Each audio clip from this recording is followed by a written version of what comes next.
In today's video, I'm going to teach you how to set up Circle.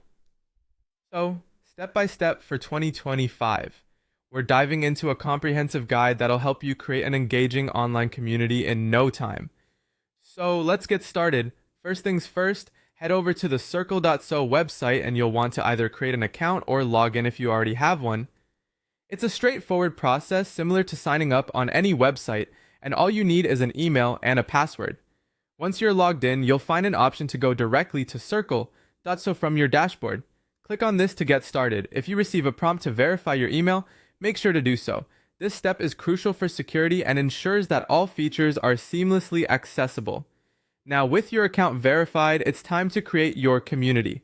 Look for the Create Community button on your dashboard and give it a click. You're now ready to bring your online space to life. In the next window, you'll enter important details like your community name, an eye-catching logo, and a custom URL. Don't rush through this part as these elements define your brand identity. When you're satisfied with all the information you've entered, go ahead and click Create Community. Once your community is created, you'll need to set up spaces within it. Head over to the left sidebar on your dashboard and click Spaces. There, you'll create what's known as a space by selecting Create Space. At this stage, you can choose the type of space you want, whether it's for posts, courses, events, or chats.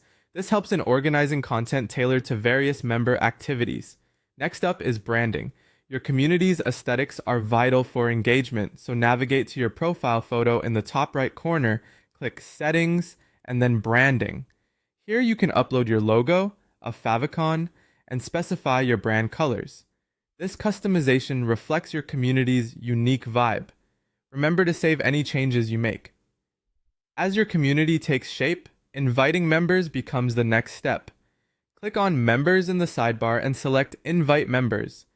You can either enter email addresses directly or use an invitation link that can be shared via social media or email. If you're considering monetizing, you can set up paid plans through the Settings and Payments sections.